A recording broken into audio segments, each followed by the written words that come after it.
Well, hello, everybody. Hello. Chris Jordan, your host here, coming at you live from Austin, Texas. Oh, man, we have so much for you tonight. We have an official teaser tonight for Curious Realm. I am so entirely excited. We are 2 weeks away. Next week is our finale. We will be having our original co-host, Stephen Bishop, back in the studio. We will be having our good friend, Billy Joe Kane, one of the many guests who kind of changed the direction of this show when he first came on with his VR work in the world of educating people on human trafficking with the Radical Empathy Education Foundation.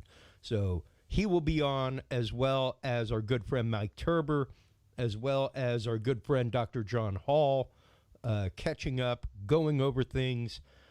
These are, once again, folks, guests that really were pivot points in the show that brought us to what we are now, to the realm of guests that we have now. People like our guest, the great Reverend Michael JS Carter, our author of Initiation.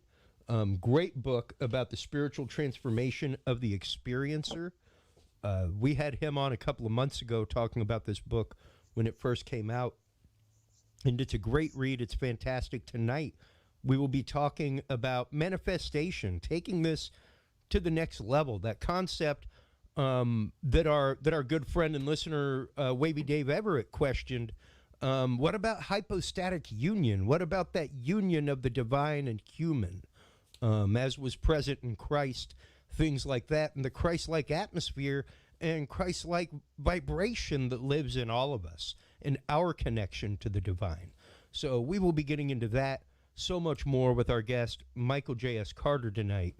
In addition to that, I want to thank everybody, of course, for their votes in On Our Way Out being voted Best News and Politics Show, the People's Choice Podcast Awards. It's because of all you guys out there, all of our fans, all of our listeners, stuff like that, that we were able to even enter such a competition, much less beat out things like the Politico EU podcast, stuff like that. It is these topics, it is these conversations, it's all that keeps this show going, that keeps it motivated, keeps it moving forward.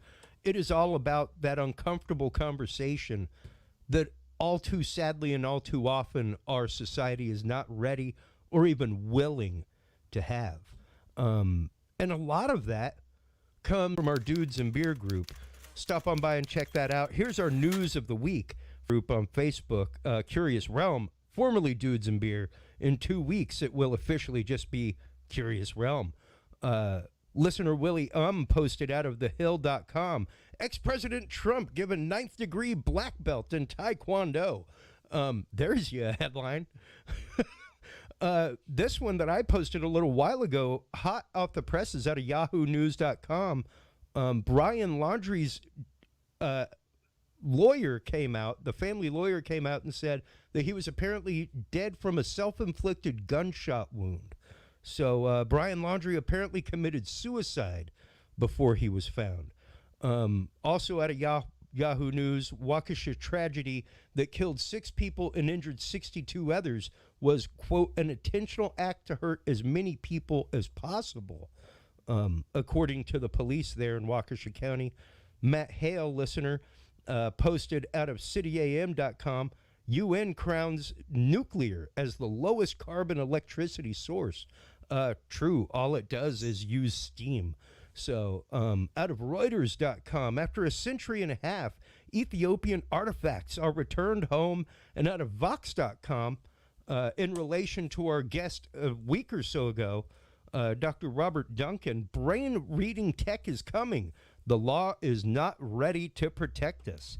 That is just some of the articles that we have posted here in the last week over on the Curious Realm, formerly Dudes and Beer group on Facebook. Stop on by, check it out, join the conversation.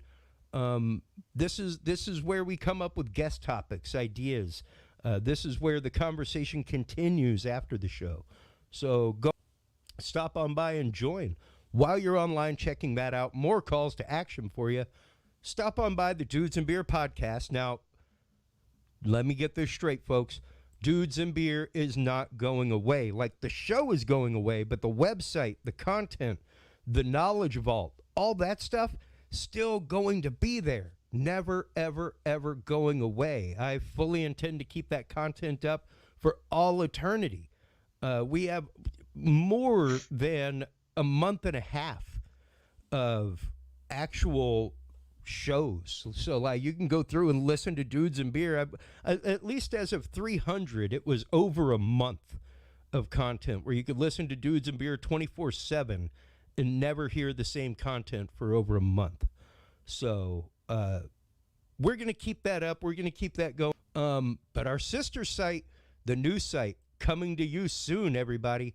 Curious Realm, curiousrealm.com. Because of you guys Googling it, asking family to Google it, we have officially taken over the front page of Google. We do not have a single episode posted yet. We don't even have old episodes of Dudes and Beer.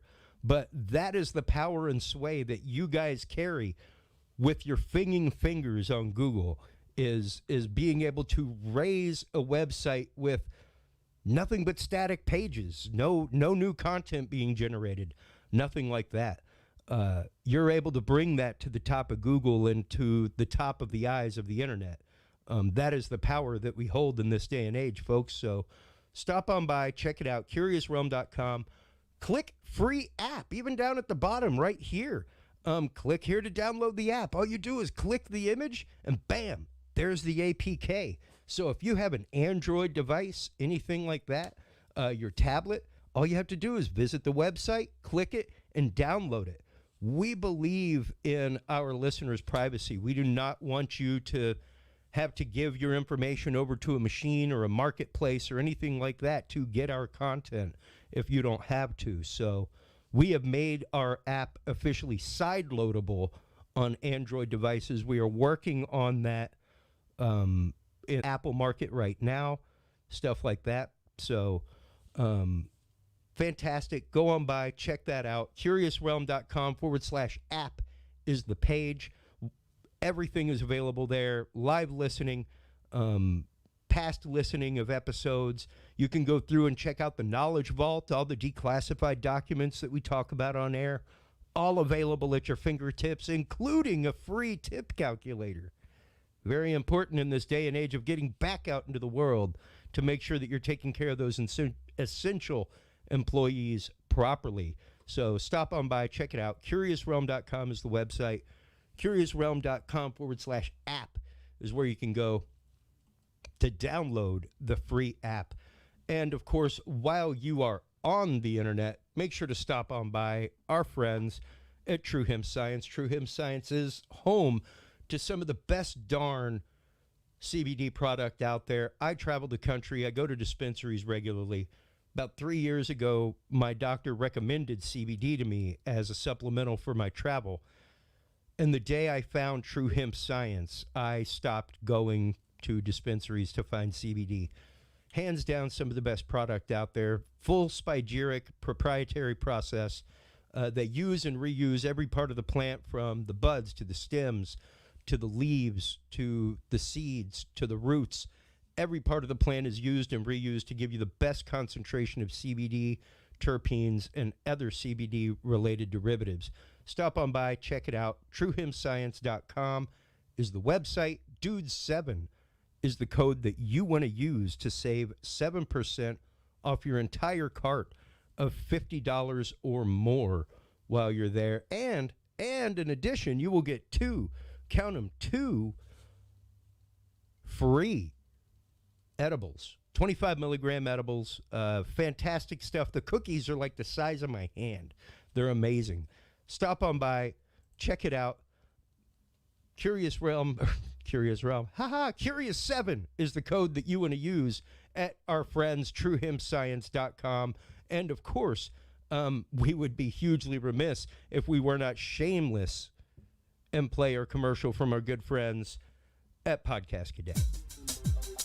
Ooh, wait, that's not it at all. Here you go. Have you considered starting a podcast? Looking for a way to make your business a voice of authority in an industry? then Podcast Cadet is the solution for you. Whether starting a podcast for yourself, your brand, business, school, church, or just plain fun, Podcast Cadet is here to help you navigate the waters of the podcast industry. Specializing in one-on-one consultation and training with industry professionals in fields ranging from podcast technology and editing to distribution, monetization, and even social media strategies. Podcast Cadet tailors their services to the specific needs of you and your podcast.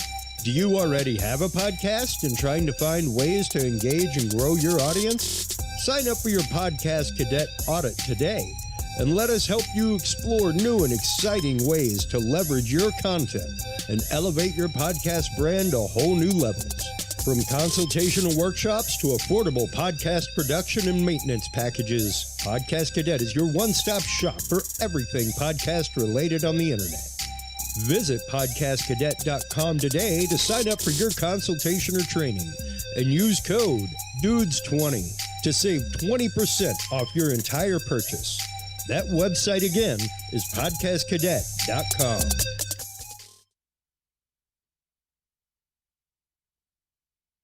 Well, that's right, folks. Stop on by, check it out. Podcastcadet.com. Full disclosure, I am one of the owners of Podcast Cadet. I started Podcast Cadet because I love this industry.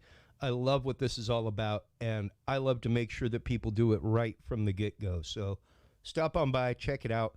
Podcastcadet.com. Now, before we bring on Reverend Michael JS Carter, author of the amazing book Initiation, I've got to share it with you. It is literally hot off the press. You just heard a teaser a second ago when I misfired a cue. But we officially have the intro done for Curious Realm, and I'm so excited. I have to share it with you guys. So get ready. Here it is for the first time ever. Your fix of the new music from Curious Realm as well as the video intro.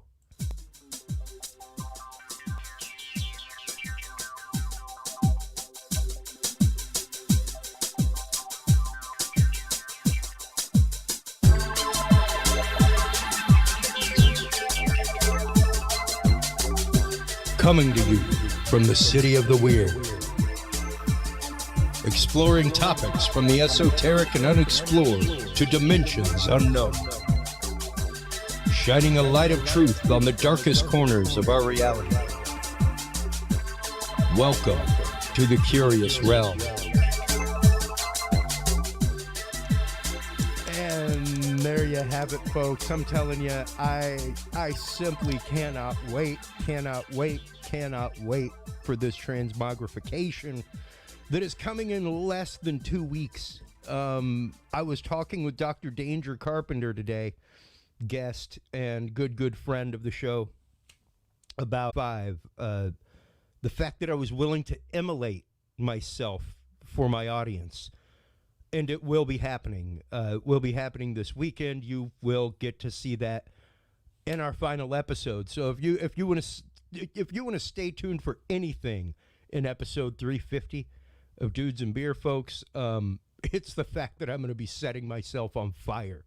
If you don't want to tune in for that, there's something special going on there. And speaking of something special, our special guest is waiting on the line right now. Michael JS Carter, how are you today? Hey, brother. Are you going to set yourself on fire? Yeah, I am. Oh my goodness. That is my love for my audience is what that is. I can't not do it. It's an opportunity that I have in life. Not necessarily stunt work, but special effects work is what really got my motor going as a kid, and what led to me being an audio engineer, like being involved in theater, building sets, doing lighting design and all that. It's what led to my career. Yeah. So, yeah, for me, being able to do something like that, where it's like, yeah, I'm gonna put on a fire suit and I'm gonna set myself on fire. That's a life moment for me. Well, as long as long as you come back, that's all I was asking. Oh yeah. No, Yeah. I mean, I got a gig. Okay. I got a gig the week after that, so I haven't can't. seen anybody do that since the Vietnam War, man. Well, You know and what I mean? but It's an attention getter, I can tell you. well, it's not just an attention getter. It's a level of commitment, you know. And even when you're talking about that famous moment, it's a level of commitment that I don't no think question. I don't think most people are ready for in that mindset, and I don't think Yeah. that most people in the world really grasp, you know, which is part of what we're going to be talking about tonight, that union of physical and divine, and that bridge that we make to the divine that can just put us in a different place on a regular basis, you know. And I think it's something that our society, it's interesting how, I guess, agnostic our society has become, even though it's always been there. And I don't necessarily mean like God, big G, Jesus, or anything like that, but just the concept of something greater than yourself. You know? Yeah. It's a good point. There's, I think that the more highly technological society becomes, the more it can struggle with that kind of, we can use the word divinity, if you will, because, nothing is, things just get to be blasé. Because when you're highly technological, things that used to bring awe and wonder don't do that so much anymore, because you've kind of seen it all. And that's one thing that I think is interesting about UFO phenomenon and experiencers, is that you find this, depending on what race you encounter, experience, because all of them are highly technological, and some of them are deeply spiritual beings, and so they have found a way to merge technology and spirituality, which is something we struggle to do on our planet. And why so do you? It's interesting. Why do you think that is? I mean, of course, anybody going to any model of life outside our planet would, of course, assume the fact, especially if they are coming here, visiting here, anything like that, the fact that they would be far advanced beyond us, not just technologically, but societally. Because you got to, even if you're traveling at light speed, you got to have something special to be living in outer space with other people. You know, you have to have a different level of understanding of that connection that you have with others. Yeah. Well, you have to have that, consciousness. Yeah. That awareness. We have, and that's a word that's in vogue now. It's a lot of folks who are higher vibrations and higher minds than me that are still trying to find out what it is. I just call it being aware, and that I'm aware of my connection to all that is. I'm aware that what I do to you, I'm doing to myself, and so there's a depth there. But I think that we're struggling with that. We certainly have the technology to make a difference for the better. We seem to be obsessed with and that kind of thing, and so that makes us dangerous to other beings in other dimensions. I mean, we've already split the atom twice at Hiroshima and Nagasaki. We're not even going to have to go into what we do underground and those types of things. Yeah. But it's too much knowledge is dangerous for folks, because knowledge doesn't always equate into wisdom. And so as we want to talk about manifesting,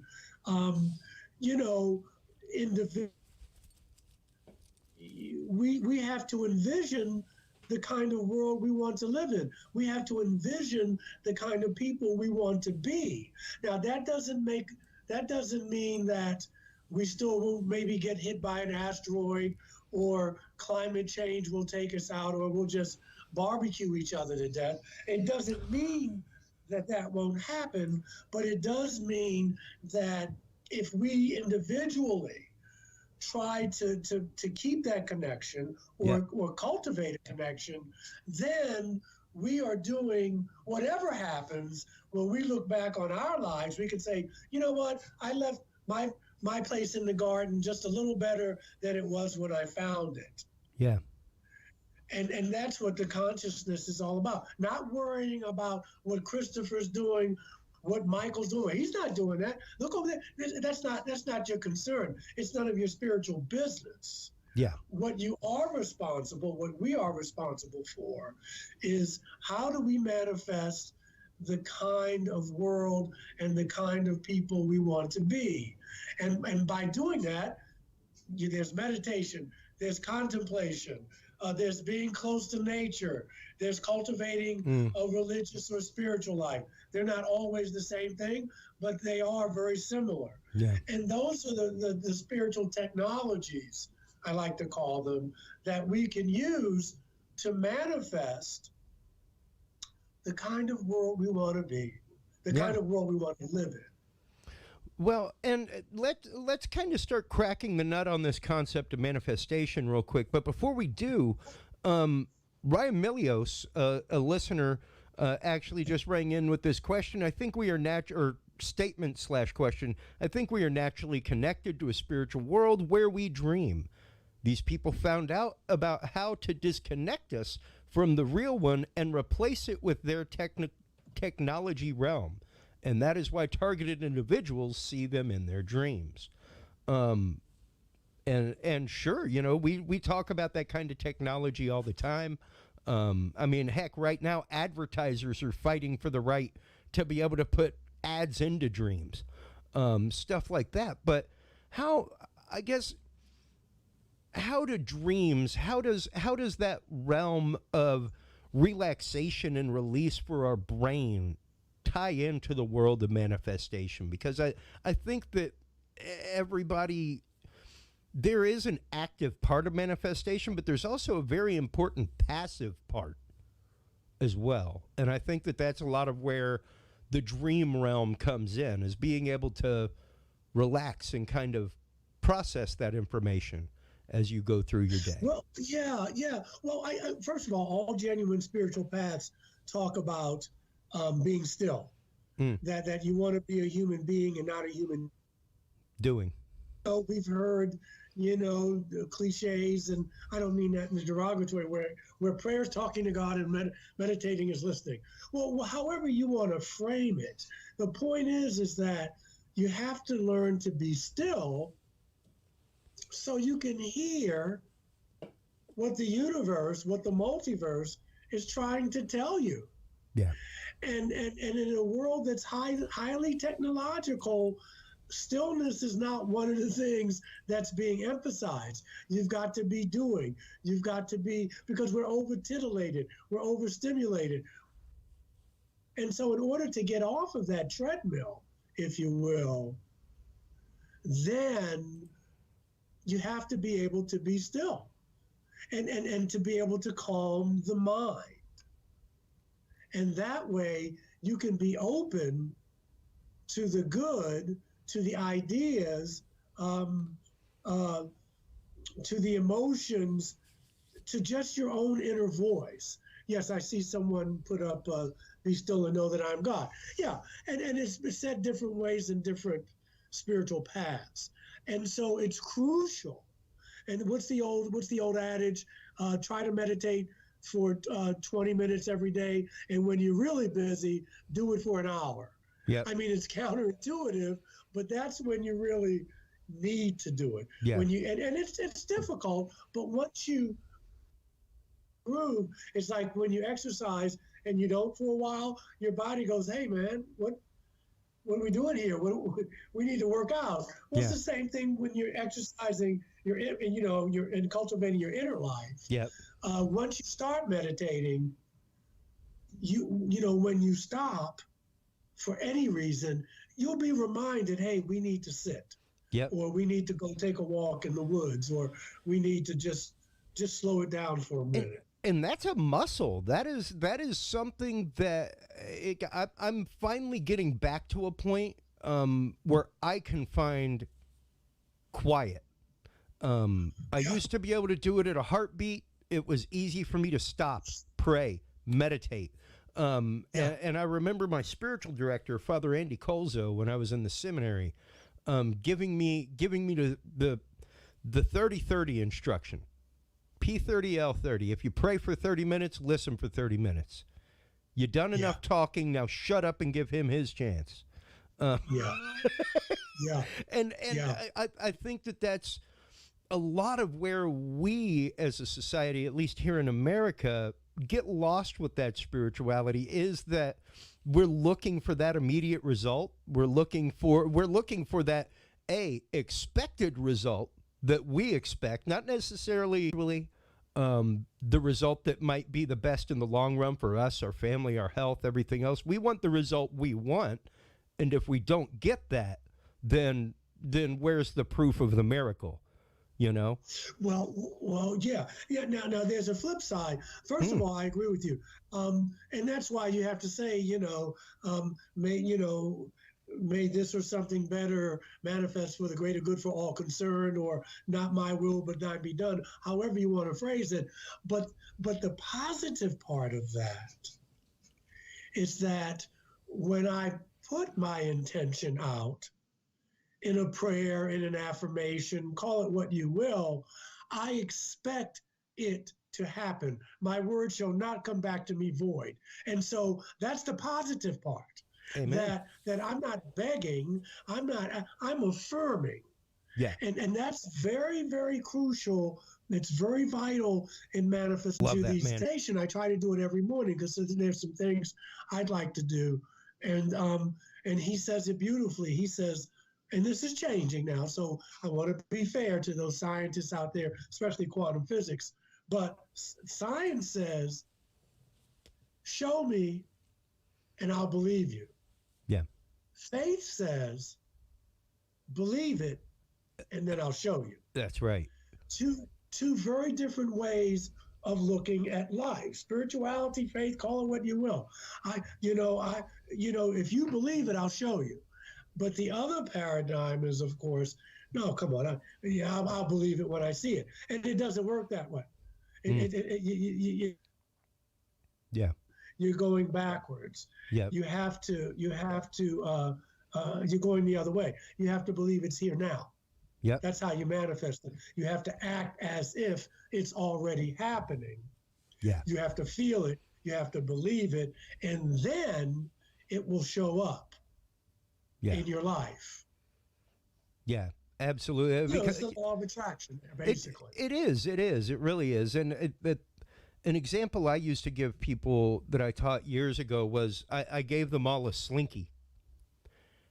And then I told them just to sit there and look at the slinky while we did class.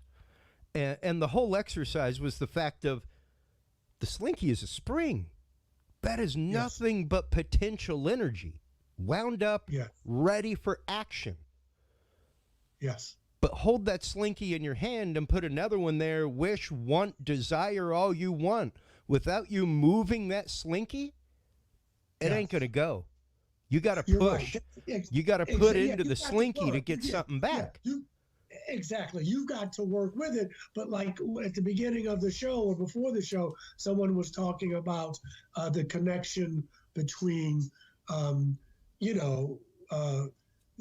were talking about Jesus in the sense of being divine and human. I forget the term. But the thing is hypostatic union.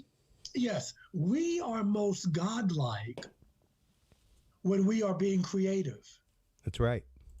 You know what I mean? Because that's when we're manifesting. And Buddhism talks about you got to watch your speech, and all spiritual paths talk about that. Is it, the three gates? What is it necessary? Is it hurtful, or is it true? But when we speak our words, when we visualize what we want, when we affirm, that's when we're most godlike, and that's the God in us. And people don't want to hear that because it puts a lot of responsibility on you, because then you're not a victim. It's scary. You're not a victim anymore. Yeah, that's a lot of power. And so, but then again, the church taught us that. The church taught us that everything was out there. Yeah.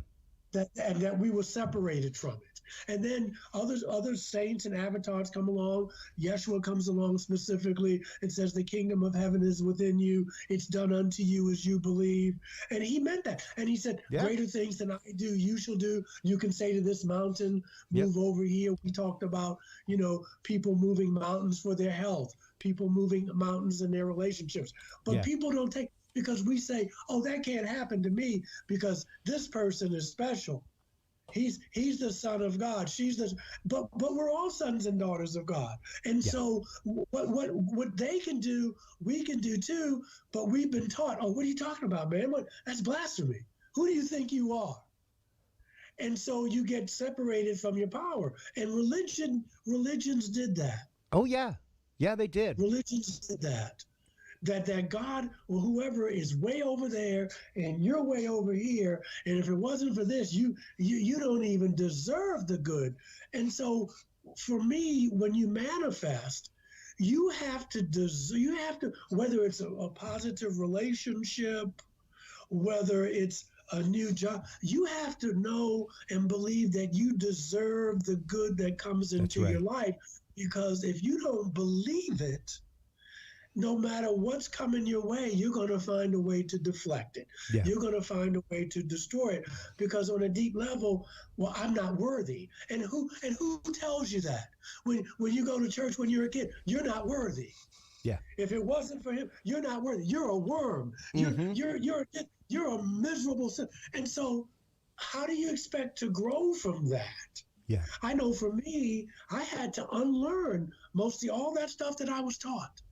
I'm not talking about UFOs and that. I'm just talking about I had to learn that, wait a minute, I'm coming from the source. I'm coming from God. So, people say, well, God didn't make junk. However words you want to use. But if I'm coming from the source, that means I'm made of the same stuff. Do I make mistakes? Yeah. Sin is falling short of the mark. That's what it means in Greek, missing the mark. But I am worthy of the good that comes to me. Yeah. And then I can manifest, and I can pass that on to my daughter, that you are worthy, you are loved. I can't pass to her that dysfunction, that you're miserable, and that you're a worm, and that the only reason that you're doing anything is because Santa Claus up in the sky is deeming you worthy, and if you're naughty or nice, that doesn't work. At least it doesn't work for me anymore. But, that is the prime example that I give people, Michael, is that my spirituality became the measure with which I measured the world, and my place within it, not my religion, not the doors of a building with which I went in and worshipped with people of like mind. That is and I think a lot of people, especially in hey, I'm Roman Catholic. It's what I was brought up. And I think a lot of people forget the fact that the very last thing that happens in the Roman Catholic Mass is a charge to action. Go forth to love and serve the Lord. Like that is your call to action every single Mass, for no matter what happens in your week, for you to go out and do that. You could come back here next week, you could not, but when you leave these doors, don't forget to go do that. When you see the opportunity to help somebody, because you might need to be helped. Right, because faith without works is, it's dead as a doorknob. Yeah. And so in some ways, I mean, when I look at Yeshua, and of course we celebrate in the next month or so. Sure. For instance, he was a Jew, right? But he was a different kind of Jew. And he was, and remember the Sanhedrin and the Pharisees, Oh, and they yeah. were saying, you are not doing what Moses told us to do. And he's saying, I respect Moses. I'm paraphrasing, but he said, I want you to bring your A game. Yeah. Okay, so in the Old Testament, you gotta love other Jews. Okay, the Ten Commandments, those were like you don't sleep with another Jewish person's wife. Yeah. You don't steal from another Jewish person. Yeah. There was Jesus comes along several thousand years later, and he says, okay, I got that, but you got to bring your A game. Now you have to what? You have to learn to love your enemies. You got to at least try. Yeah. That means the Roman. Okay, that means Caesar. Yeah. Okay, and it wasn't this love like, oh, I just love you, and it wasn't that kind of Mickey Mouse kind of love. It was a mature love that I'm not going to let you walk over me, but you are a child of the universe just as I am. And so when you've been raised one way, and then you kind of wake up. You become, your consciousness changes. Let's use that word. Yeah. And you have to say, wait a minute, some of these teachings don't resonate with me. Some of these teachings seem more human-made than coming from a creator. And so then the journey started. He was broadening what it meant to be Jewish, and people were saying, no. It's like when you say, I'm a Christian, I'm just using these, this could be for overarching anybody, terms. I'm a follower of the teachings of Jesus. Well, that means the people who think they have it together, you're gonna rattle some cages, because you're going to expand. And you just have to know that people before you did that, and you may catch a little bit of hell, and it may be, but you know what I mean? Because when I look at his life, he went beyond the boundaries of religion. He was a rabble rouser. He was many things. Yeah. Well, he was changing the status quo. Oh, absolutely. There is not a single thing in the big red words of the New Testament, the actual words of Christ, that A, goes against Jewish religion or faith of the time. It was countercultural, yes. Or, at the same token, totally flies in the face of the Sanhedrin and the local proletariat that was handling everything on behalf of the Roman government. And he said revolutionary things like, hey, give to Caesar's what is Caesar's. Like, if Caesar's imposing a tax, pay the man. He's keeping you safe. He's got soldiers out on the night, right? You got plumbing. We're coming up as a society because of them. Like, take care of that, but take care of yourself and watch your own backyard. It comes as a thief in the night. And I think that what a lot of people forget is that concept of hypostatic union. It is that concept. The one thing that I bring up about the teachings of Christ all the time is that never forget that first time that we hear about him teaching, he is 12 years old. He's 12 years old, left the caravan. Mom and dad are looking for him, and they end up finding him in the sanctuary, teaching the rabbis and the Sanhedrin. Now, technically, by all right, the only reason why any of those high priests or Sanhedrin would be listening to a 12-year-old was if he was possibly a Kabbalistic student. Pretty rare for somebody to be that young and be a Kabbalistic student, but there were definitely students that, shook foundations, had a greater understanding than most. And when you think about it that way, and then start to think about the tact that Christ was giving to the divine, to God, saying, you do not have to go offer burnt offering. You don't have to do this. You do not have to have the intermediary between you and God. God breathed into you. You intrinsically partake in the Yeah, like the universe was spoken into creation. So what you speak is. And that's a very, very old Jewish Kabbalistic concept. The idea of us uniquely being breathed into with life amongst all other creatures. And because of that, we have the breath of the divine in us. And yeah, what we say matters.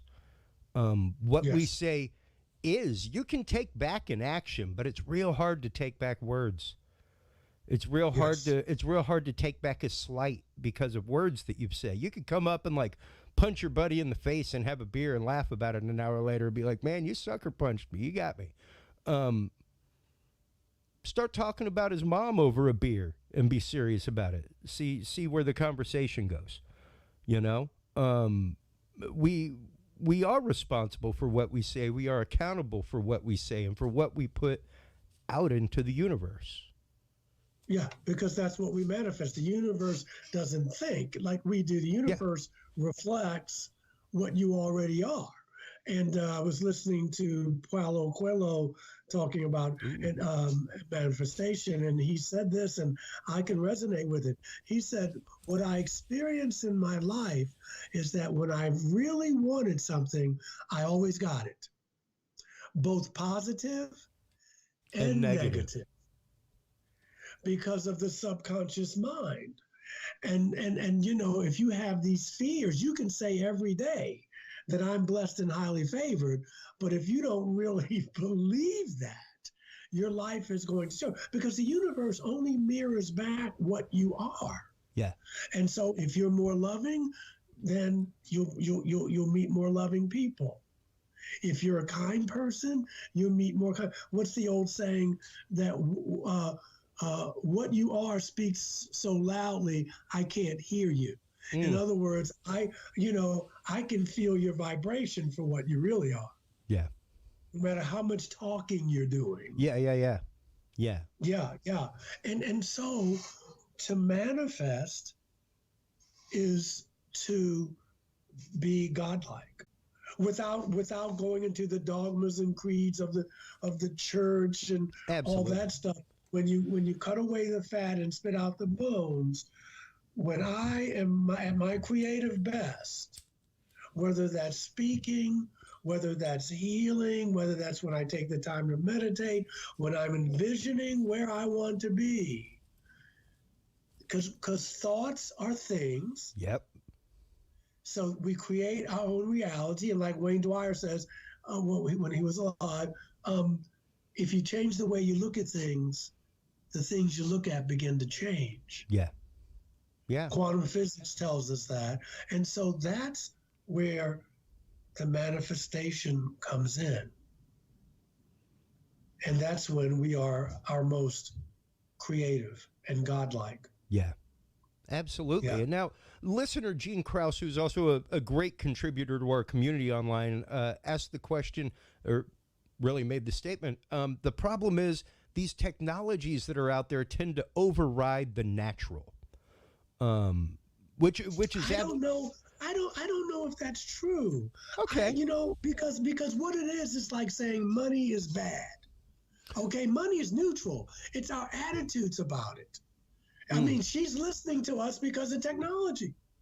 She's listening to me in North Carolina. Yeah.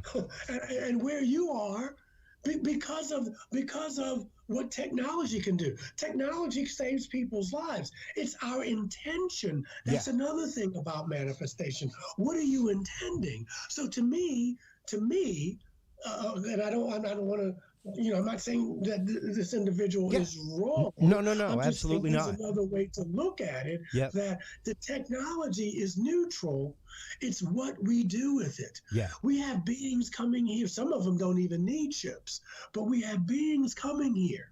And the Bible tells us about them, the Dharmapada, the Upanishads, and some of these things are deeply spiritual, and they're bringing these messages, and they're using technology. Yeah. So it's hard for me to say that technology is bad. We have to not lose sight of that. We have to say, you know what? I'm going to go take a walk in the woods. Yeah. I'm going to go watch that sunset. Yeah. Because you have to have the spiritual wherewithal not to be distracted. I'm not saying that's not easy. No. Because technology can be a distraction, Facebook, Twitter, but is that them? Or is that us not being able to manage it? Well, and granted, we have quite a community of targeted individuals, TIs, in our ranks, not only in our social media group, but amongst our listeners as well.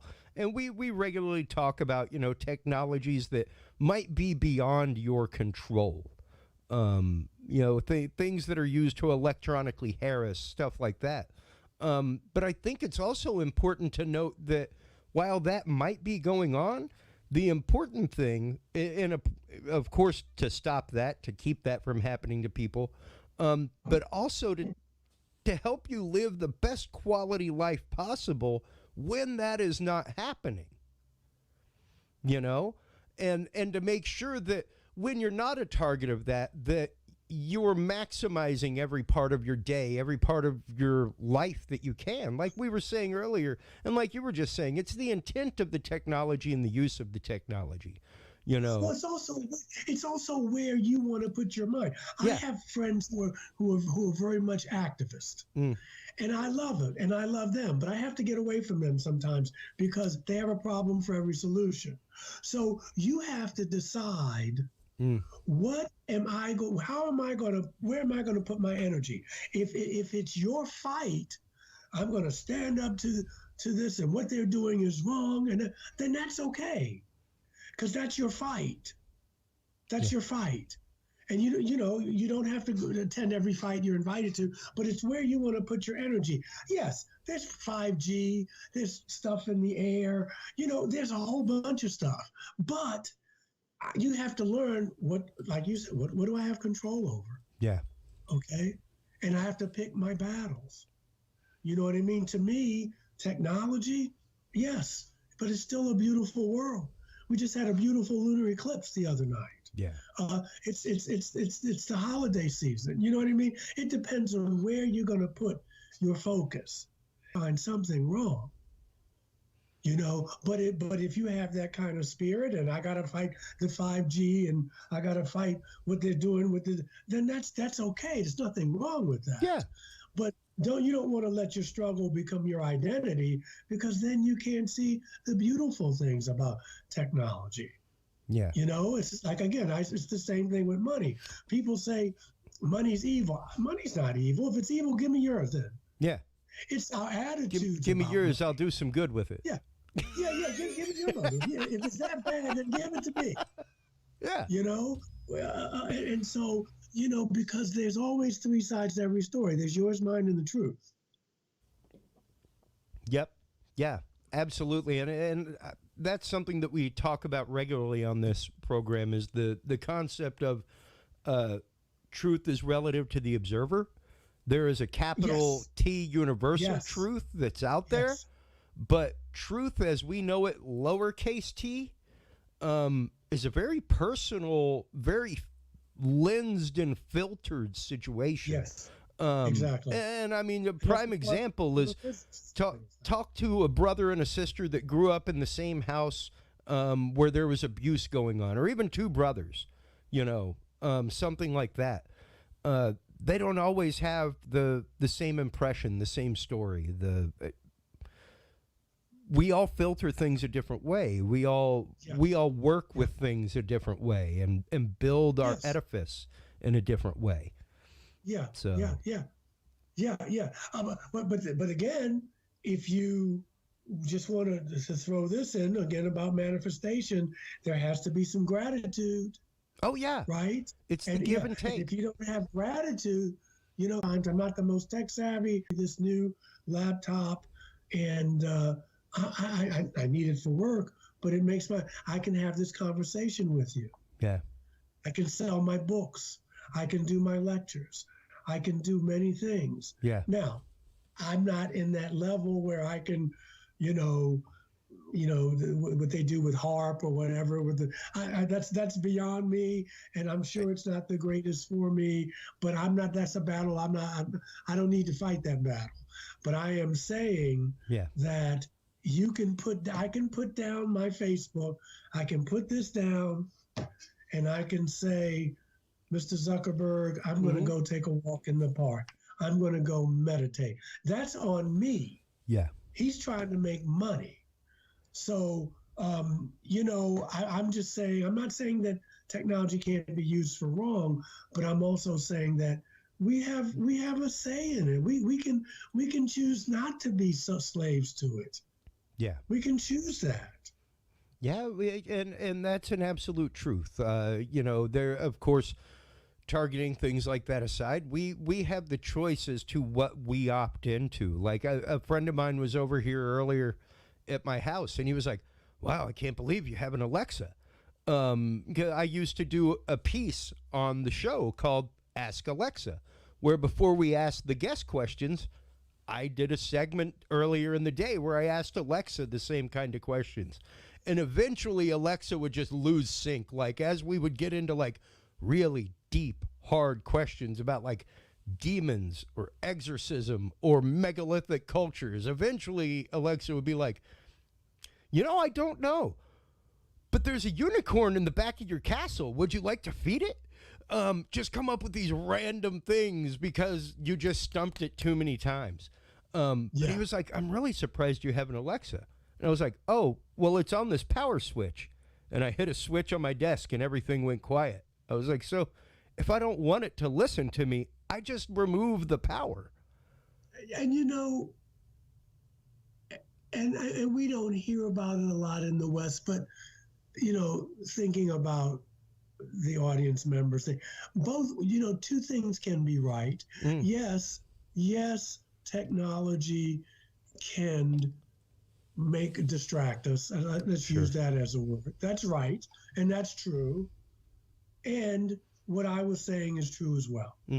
That we can have, and it's because in the West we get really polarized. Well, it's got to be this or that, and usually it's a gray area in between. I would agree that it can distract us. Highly technological civilizations tend to get more secular, but it doesn't have to be. Yeah. It's the point I'm making. And even if everybody around you is, then that doesn't mean you have to be. Yeah. It may be more difficult and more uncomfortable, but you don't have to be. Yeah. You don't have to do that. Yeah. And I mean, we like to say that we are as purple as possible on this show when it comes to politics, things like that. To me, it's all the conversation. I mean, heck, half the topics we talk about on this show would have been anathema to. I mean, you'd have been kicked out of a town 200 years ago. You'd have possibly been burned at the stake in the 15. That's the change in consciousness. Yes. It's and it took open hearts and open minds to get together and go, you know what? Maybe the world is round like they said a few thousand years ago in Greece, in Egypt. Human evolution is slow, but it does happen, obviously. Yeah. It may not happen as fast as we'd like. But again, if we manifest, if we say, this is the type of person I want to be, and this is the type of world I want to envision. No, we're not going to have all 9 billion people do it because that's impossible. But as long as you are doing it, you'll start to see your world change. Yeah. Because it will only reflect back. The universe is intelligent, obviously, but it only reflects back who and what you are. That's not personal. That's just a law. Yeah. It is done unto you as you believe. Yep. And what you put out comes back. That's just a law. Yeah. And once again, that's just go look at the reverberation once again of that inanimate spring called the slinky. It is inanimate. Yes. It is dispassionate. Whatever energy you put into it is what it amplifies on the other end. Yeah. So you put in bad energy's coming out, just more of it. Right. And like, we can, we see it in our climate. If yeah. you want to keep on getting what you're getting, keep on doing what you're doing. And there's no mercy. You have to follow. Hey, no one's And if getting you out of don't this thing follow alive, them, Michael. yeah. If you don't follow them, then this is what's going to happen. Yeah. And this planet Yeah. But it's happening. It's happening.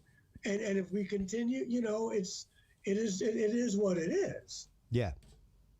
Yeah, it's a universal law. Yeah, that's just it. It's a law of physics. It's not changing anytime soon, and it really is. I think the more, I hate to say woke or wake people up to the fact, but the more that we can get people to understand how their ripple builds bigger ripples when it touches other ripples, it really is that we talk so much about the accountability of your energy when you walk in a room. A long time ago, and I was just talking about this, about my industry, a lot of people in the AV field, especially if they're getting like a half day on one show, will go book another show, like later in the evening. And about a decade or so ago, I could not do that anymore. It was the fact that anything that was residual coming off that other show, any situation that happened, I was dragging it along with me. Yeah. And going into the next show with that renting the spare space in my head, and that's not fair to that client. That's not cool. Like, I'm bringing energy and other things from a whole nother show and other problems that happened into here. Yeah. And but you're aware of it. I mean, and a lot of people aren't, and that's where the consciousness changes. And I get it. Where you can use woke in any kind of context. When they asked the Buddha, "Are you a god?" He said no. "Are you a holy man?" He said no. They asked, I forgot what else they asked him. "Are you a prophet?" He said no. And he said, "What are you?" He said, "I'm awake." Yeah. I'm awake. And so that's the consciousness that Paul talks about it. When I was a child, I thought as a child, but his consciousness changed. You get to see that what I do to the earth, what I do to you, what I do to the waters and the animal people, I do to myself. That's what it means to wake up. Yeah. That I'm connected. I'm not a power unto myself. I did not create myself. Yeah. And so everything is interconnected. We see it now. We see it. If the market's down in Japan, you're going to feel it here tomorrow when we get up in the morning. I mean, that's kind of a crude example, but you get my point. We're all connected, not just economically, even though, but you see it with COVID. Oh, yeah. And so, unfortunately, it takes a crisis for us to kind of wake up, and then we forget about it. Yeah. But we want to manifest,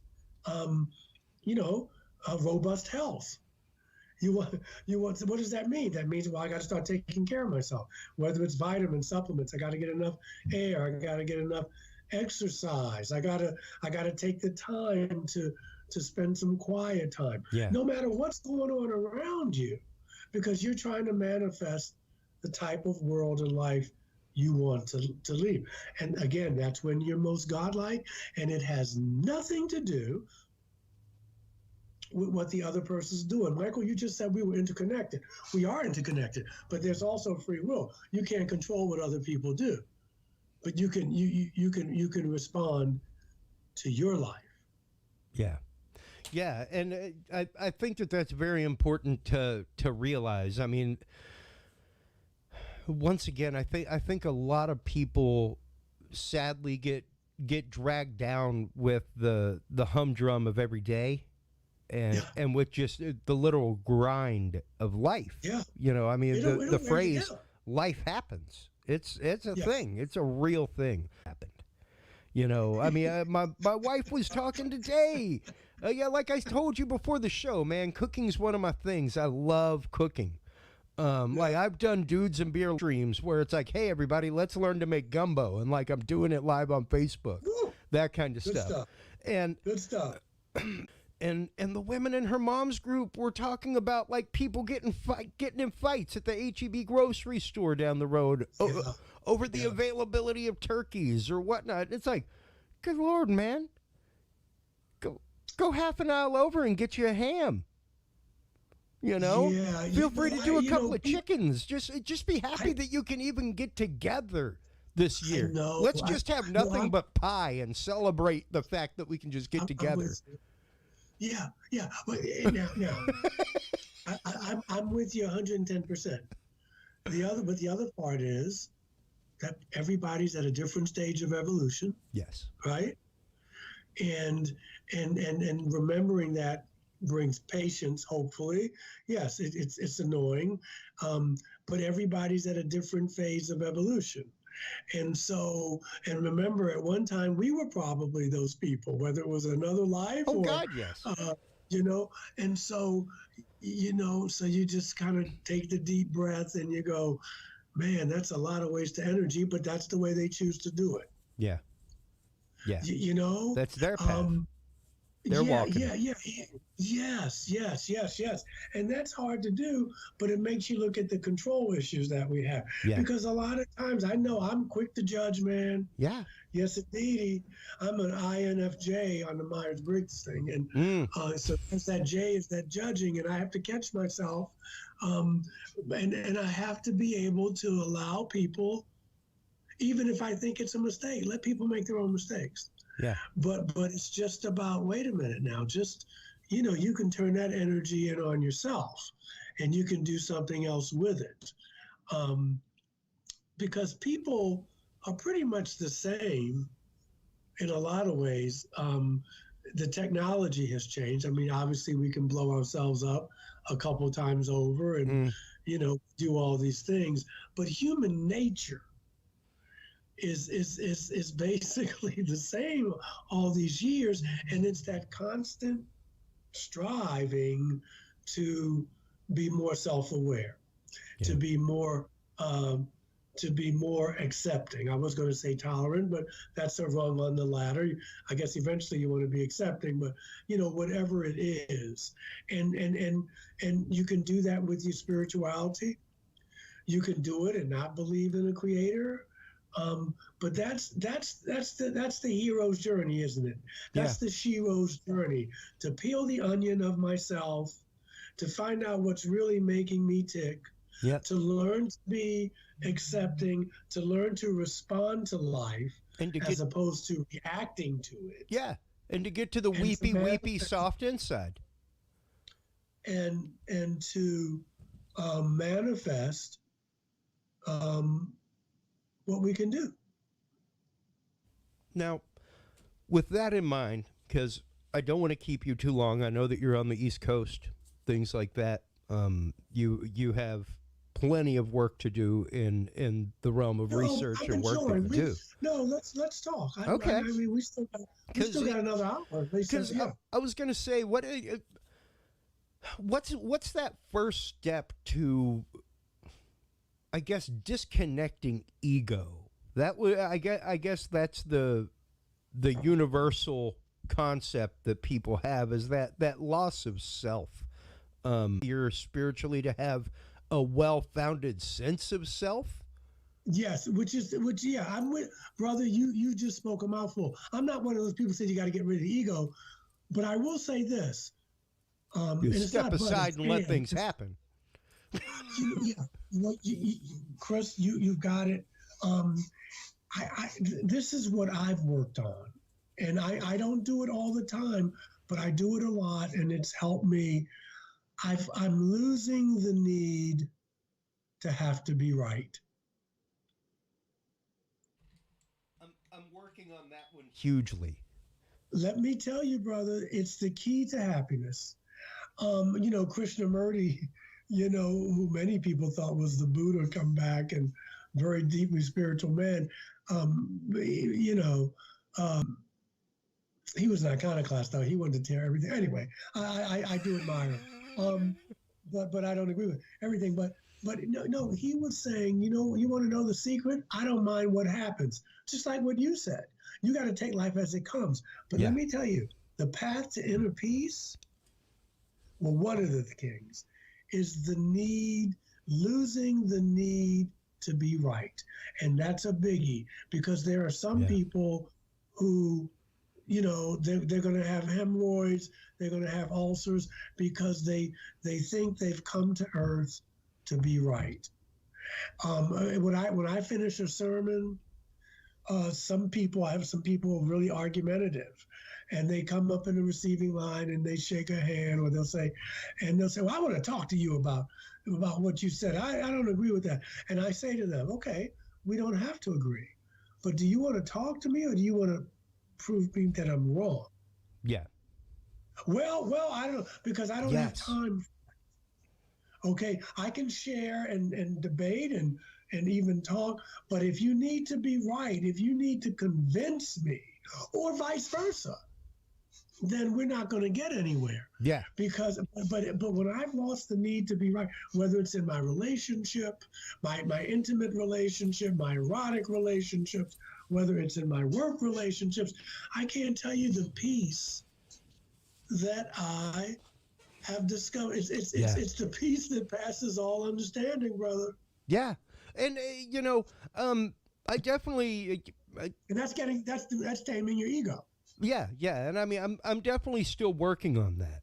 Well, it's still even there. You'll always be working. Oh yeah. I mean, the whole reason why the unfinished pyramid is part of my new artwork is because we are all an unfinished pyramid. Yeah, we'll never be finished. Yeah.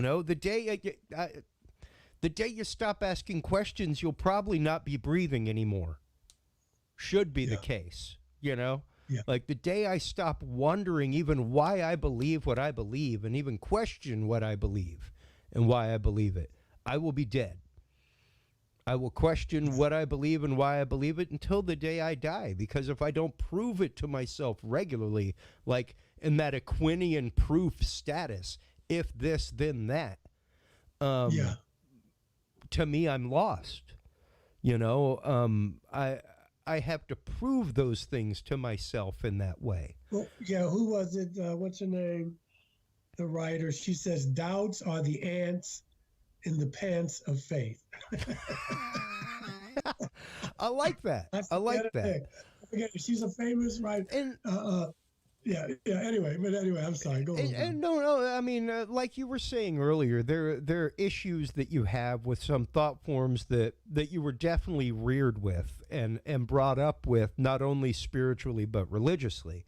I definitely had my parting of ways religiously, in a lot of ways. With my faith is my faith, still there, still hold it. But as far as like, okay, you want to be a religion and hold something over me, I can't do that. And I especially cannot make the leap of logic that the church has the afterlife, anything like that. When you have exorcists and you're actively asking me to have faith in something based solely on spectral evidence. So to me, that's just a huge double standard that I could no longer, like the cogs of logic, they slipped off gear from each other. And, and that's where I was with that, Well, I mean, listen, I hear what you're saying. And then there's some things that, we're not going to all be Mr. Spock. And there's some things that logic can't, that exist that logic can't figure out. Yeah. Remember what we said, science says, if you show me, I'll believe it. And spirituality says, believe me and I'll show you. So there's some things that logic can't get. And there's some things you live with. There's some things that you live with. There's some things that are mysteries. And that's why I love the Lakota. They call the Great Spirit Wanka Tonkin, the Great Mystery, because in the West, we're taught that you have to break everything down and know everything, and it's got to be a certainty. And there's a mystery to life, and there's some things you can't know, and there's some things you don't need to know, and there's some things because the finite. As long as we're in these bodies, yes, we come from infinity and we'll go back. But as long as you're in these bodies, you're finite, and the finite can never comprehend the infinite. It just can't now. And so, and maybe that's what gets on people's nerves about technology, because I got to tell you, if we're not careful, and maybe we've already gone past that point, I'm talking about societally speaking, that science is the new religion. Oh, absolutely, 100%. And I mean, even a lot of people misinterpreted the Mayan prophecy for 2012 that happened, and the whole calendar is day and night in the Mayan calendar. The cycles work in day and night, and one of them is the evolution of a technology, be it fire, be it napping flint into a knife. That's the daylight. That's the daylight of the calendar. That's the daytime. The nighttime is the application of that technology and what it does to mankind, and how we deal with it is the nighttime. And that's what we're in right now as of 2012, is that I think it's Carlos Cedillo would slap me. He's our Mayan calendar reader for the show. I want to say it's a 13,000 year cycle that the Mayan calendar is based on. So the next 13,000 years of humanity will be up to our application of the technologies that we have at hand, which is in and of itself a point of manifestation, and that what are you going to do with the knowledge at hand? Because once you have that knowledge that you are able to manifest, that you are able to do something on that, and believe it or not, folks, it can be a small manifestation, it can be big ones, it can be life-changing and life-affirming manifestations. How do you I guess, A, maintain yourself as a person, and B, maintain yourself spiritually to maintain that? I think you have to ask yourself, again, there's always, it's the Socratic, Platonic, why do I want this? Why do I really want it? I'll give you an example, an illustration. Today, a woman came into my office for pastoral care, and they've been going on quite the roller coaster ride financially. But she kept saying that she's putting it out there, that it was delightful. Her and her husband work in construction. She said since COVID, 18 months ago, 2 years ago almost, had more work than they could handle. The windows of heaven were opened and a blessing was poured out. Now, this is what she asked for. But now she wants to quit. She's a very talented artist. She's a sculptor. She does clay pottery. She's very gifted with her hands. And now she wants to quit. Now, I'm not making a value judgment on that. No. They have enough money now that maybe they don't both have to work. But my point is, she said, this is what we wanted. And the universe, God, whatever, said, okay, I sent it to you. And it turned out to be not really what she wanted. At least to ask yourself, and you can't do this all the time, we're human beings, but you want to say, what do I want this for? Do I really need it? Am I doing this to get back? It's you just want to just start. It doesn't have to be these deep Socratic questions, but you just want to say, why am I doing that? You want to explore. You want to self-examine. I had another guy come to me Sunday, right before the sermon, he said, I did something and now I haven't, I don't know all the ends of it. He volunteers with this guy. The guy may be having some mental illness problems. The guy seems to take to him. So Ed said, we were talking the other day and I invited him out to lunch. And I asked him if he wanted to come to lunch. And he said, it took him about 10 seconds, he said, before he decided to do. And he said, I don't know why I did that. And I said, well, obviously you're uncomfortable from it. You know, there's an old saying, you don't make decisions when you're too happy, and you don't make promises when you're too happy, and you don't make promises when you're too sad. Yeah. So we went there before the sermon and just asked him. I said, why'd you do it? Well, he kind of takes to me, he likes me. Okay, so you did it because he likes you. You know, what else did? Well, maybe I feel a little sorry for him. Okay, you feel a little sorry for him. Okay, so we just went down a list because I said, you could always cancel it or you can see what comes of it. But the lesson is, don't be so reactive. You know, how many times in your life have you befriended someone and you wish the hell you never had because either they were too needy or it just wasn't a good idea? Yeah. You know what I mean? Yeah. We all want to be liked, but just because someone likes you doesn't mean, you know, and so that's what I'm trying to get at. The crutch of your question is we are constantly in a self-exploration mode because that's how we get to know ourselves. You know, yeah. Why? Otherwise, you wind up going through life doing things, you know, saying yes when you want it, when you mean to say no. Because you don't have any boundaries. And then you get frustrated, and then you'll lie to get out of it. Yep. Not going to ask for a show of hands, but we've all been there. And so you kind of want to know, okay, part of being woke, and I'm not talking about in the social, political, cultural context that we live in today, but part of being woke, part of being conscious, part of being aware, call it what you will, is kind of knowing yourself. Yeah. You know, knowing when I'm taking myself too seriously. Yeah. You know, or I'm being passive aggressive. What am I doing? Let me just take a breather here. Yeah. And that's what it means to be conscious and to be a human being. And you can still enjoy your life. You don't have to beat yourself up, but you kind of know. Yeah, I got a pattern there. I need to kind of look at that. You know, I'm doing that again. Yeah. You know,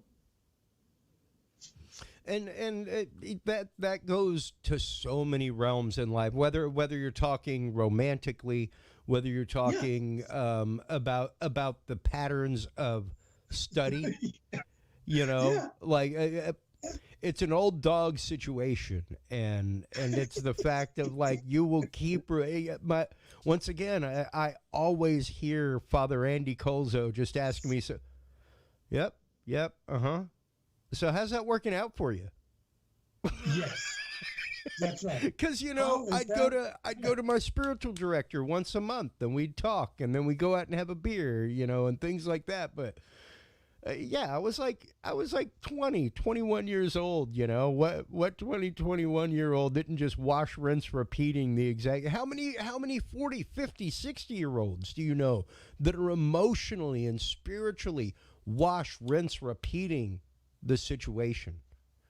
Yeah, because we can get stuck, and what you talked about just now was compassion, because, or at least empathy, and we could argue they could be the same thing.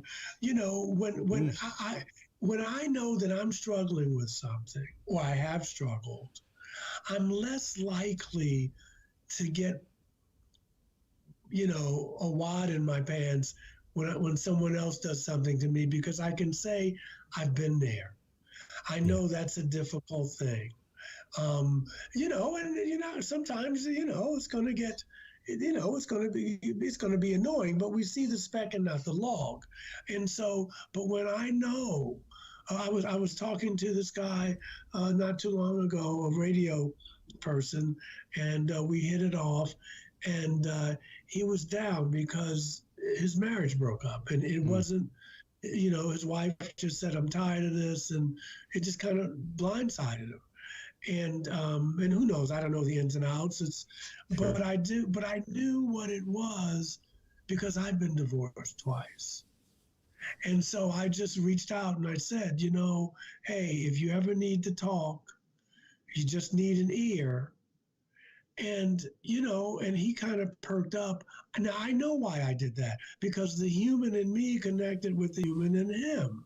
Yeah.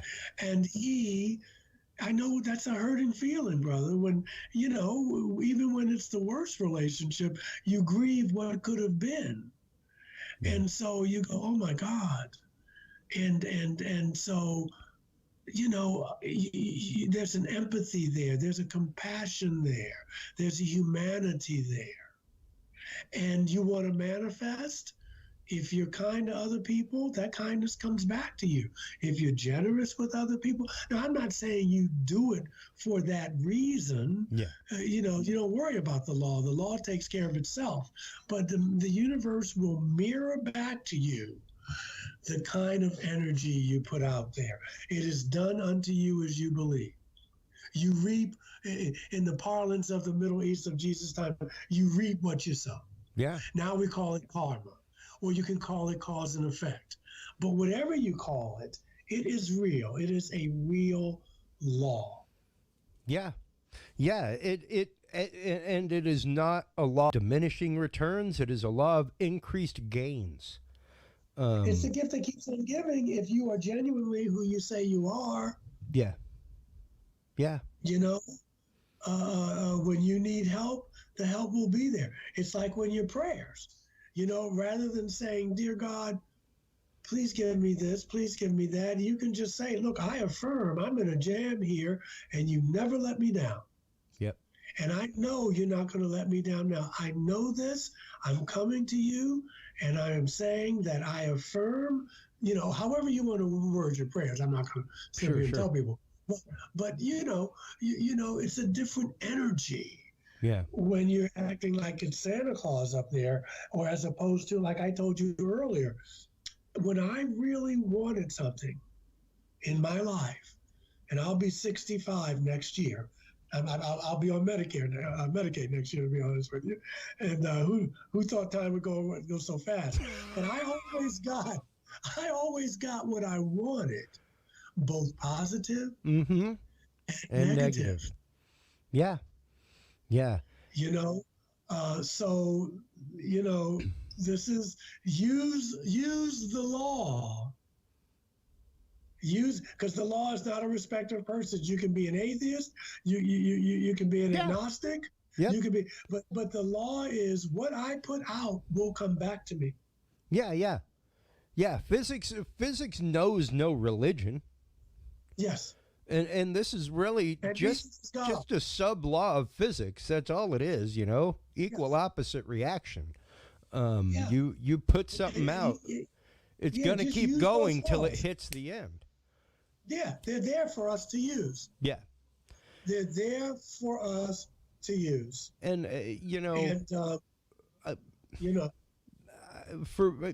for a lot of people, I guess it's hard to surrender, because you do have to have a certain amount of surrender. You do have to understand that ultimately, and accept the fact that ultimately you are in no control. While you have power of manifestation and everything else, you have no control over the way that will necessarily manifest. And you have to be very open-minded, and you have to be opposites of your life to see where that is manifested. And I guess it's the difference between, like the example I used to give the same kids that I gave the example of the slinky to. It was the example of you could pray to God every day except Tuesday for 6 months that you pass geometry. Guess what's not going to happen if you don't study geometry? Yeah, you're not going to pass. Because you didn't put your way, you didn't push the slinky. You got to push you still got to put your work in. That's right. Exactly. You still got to put your effort in. Yes, you got to stay connected to your source. You're right, and people need to know that because well, how come it didn't happen for me? Well, you can't. You've got to do the footwork. Yeah. You've got. But if you want to manifest, you must first look to yourself. Mm. You have to look to yourself, the God within you. You know, and people call it New Age, or it's not New Age. This is our This is as old age as you can get. Yeah, they knew this. We're just discovering it. And I'm not talking about, and I'm not going to poo-poo it either. You know, you're in your car and you visualize a parking space. If that works for you, that's fine. But I'm just saying, on a larger level, if you want to be successful, the universe is helping you. If you want to be successful, the universe, God, will help you. But you've got to be coming from that place that you really want to put the footwork behind it. Yeah. But you must say, I deserve this. I deserve the good. I deserve a healthy relationship. I deserve a well-paying job that will have some benefits. I deserve, you fill in the blank. Yeah. I mean, I write down my goals and I read them every day because there's some things I want to do. Yep. Like I said, I'll be 65. So I'm writing down, where do I want to be a month from now? Where do I want to be a year from now, 6 months from now? What do I want to have done a year from now? And the ultimate one is 5 years because I'll be 70. But I write it down. It may change, but I write it down and I put it out there and I see it. And I say, thank you, because I know it's coming. Yep. I know it's coming. I'm thanking you already for it. Yeah. And like you said earlier, it really is that acting as though it already is. That's right. Fake it till you make it, baby. Yeah. Yeah. I mean, that's a huge turn of phrase in my industry. But I cannot tell you the number of times that I and other people I know have shown up and been like, so yeah, I'm going to look up this manual real quick. And like start watching a YouTube instructional, like, okay, there's the quick start. Cool. All right, let's have a show. Yes. And learning on the fly. But you also gotta be comfortable enough with the flow to be able to learn on the fly. Yeah, you have to see. Let me tell you, right now, I know when I sat in my office at church, I saw this happening when I was in my 20s, 30s. I saw myself in a room with my degrees on the wall. I'm sitting in a church office. People are coming to me, and I'm doing Reiki energy, hands-on healing. People are coming to me, and we're having pastoral care. I saw this when I was in my 30s, and now it's happened. So I know that we can get what we want. We just have to make sure what we want, we work towards. Yeah. Otherwise, that never works for me. That never works for me. And granted, there's some things that won't, and that's just part of life. Mm-hmm. That's just part of life. But for the most part, I guess what I'm trying to say is we have more control, and I'm using that in a positive way. We have more influence over our lives than we allow ourselves. And I know we're winding down. We have more. And so part of the reasons that we don't really get that is because we haven't been taught it. Our parents couldn't teach it to us because they weren't taught it. Our religions didn't want to teach it to us because they were about fear and control. And whether they did it on purpose or not is not the issue. Yeah. But I go back. Jesus was a Jew, but he was a different kind of Jew.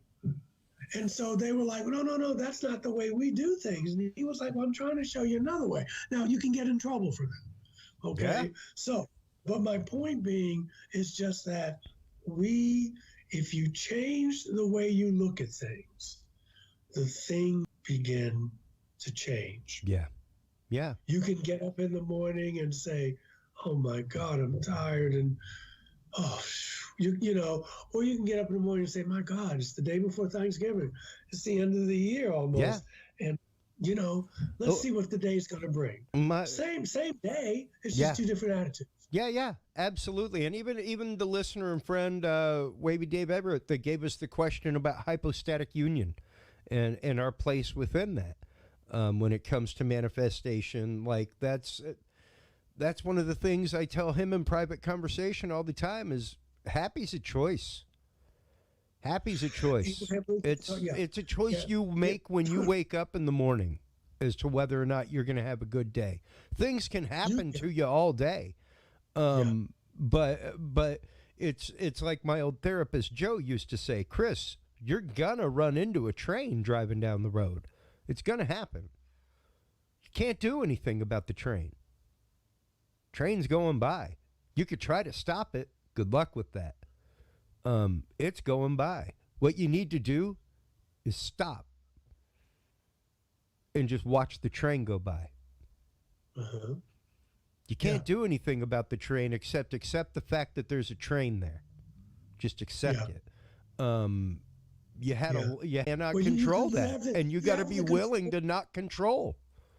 Well, you can control the other person. Yep. I may not be able to control the situation, but I am at least responsible for how But listen, maybe you got some health issues, but you're still here. Yeah. Okay. So you can say 2022, I'm going to manifest some robust health. Yeah. I'm going to so you aim at the moon and you hit a star. Yeah.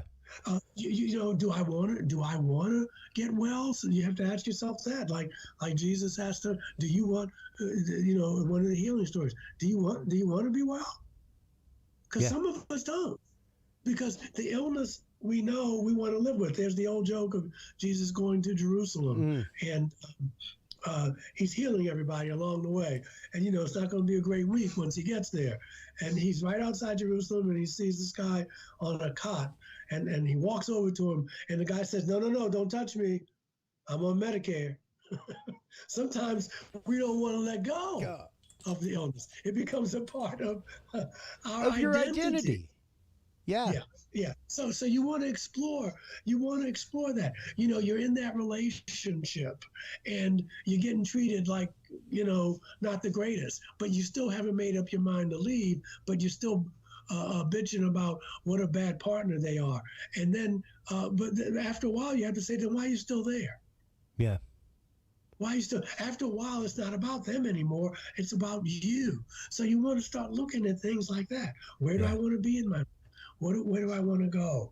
And you just keep your eyes out for the blessings because they're all around us. Yeah. Expect the unexpected. In answer to your question, you're looking for it blindsided. Well, look around. Stay open. Accept the unexpected.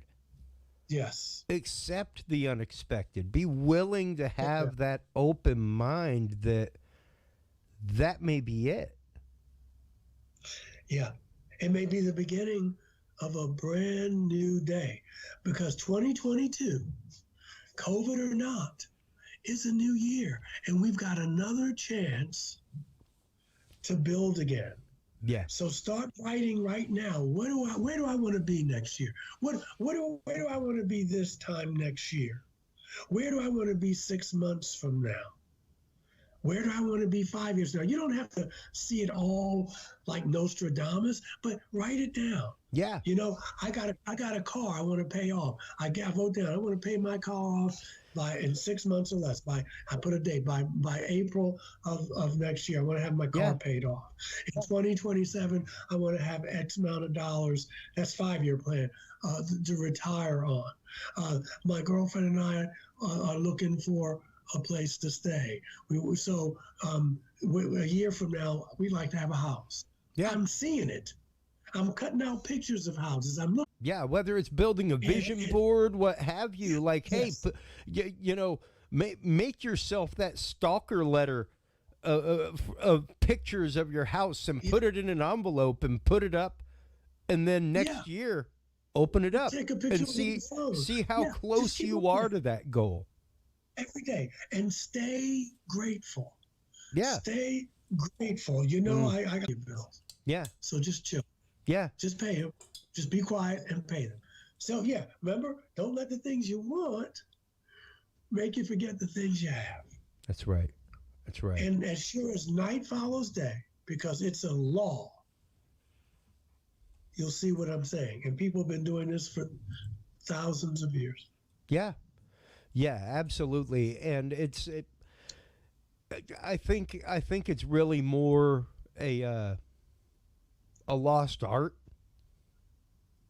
I think people have kind of forgotten the gentle art of this, because there really is a lot of surrender that has to happen, and it's kind of like whenever people ask me about the esoteric wild things, and they're like, oh, well, it's a hoax, like, oh, crop circles are a hoax. And it's like, well, I don't know, those things go back to the 1500s, and you know what they didn't have time to do in the 1500s?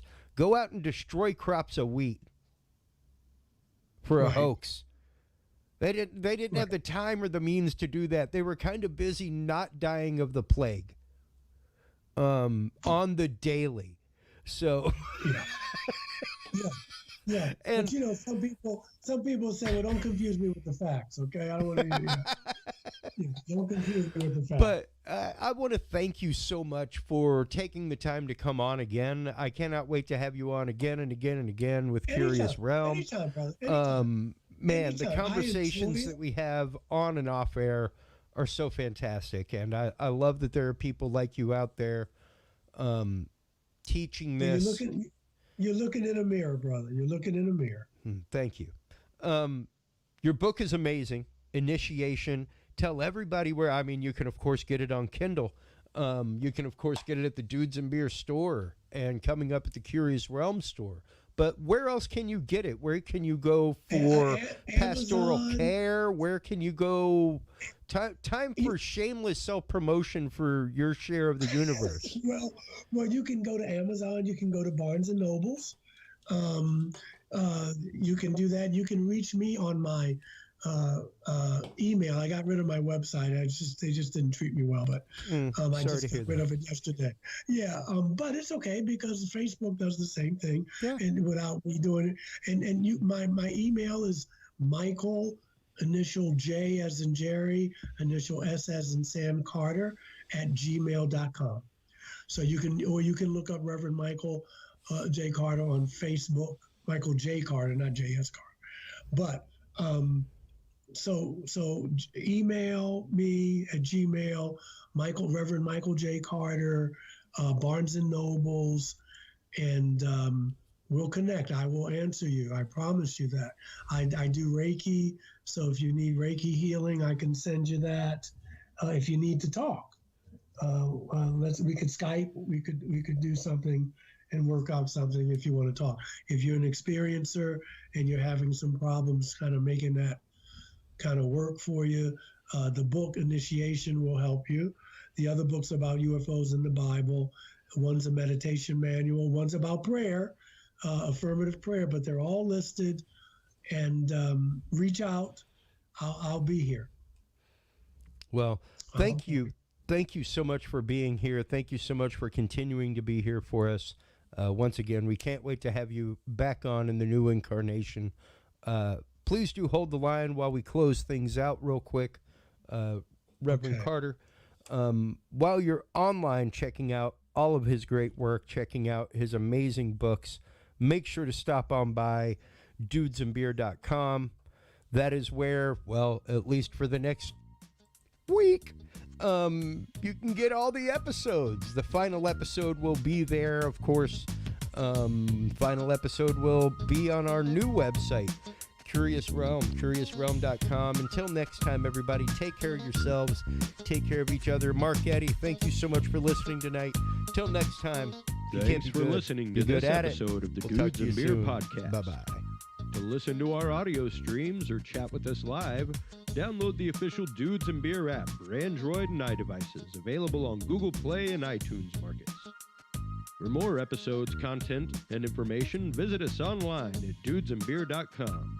You can also find our episodes on Breach.tv, iHeartRadio, Spreaker, SoundCloud, iTunes, YouTube, Stitcher, or your favorite podcast service. Dudes and Beer is a proud member of the HC Universal Network family of podcasts. For more about our sponsors and other podcasts on this network, visit hcuniversalnetwork.com. Thanks for listening, everybody, and until next time, drink responsibly.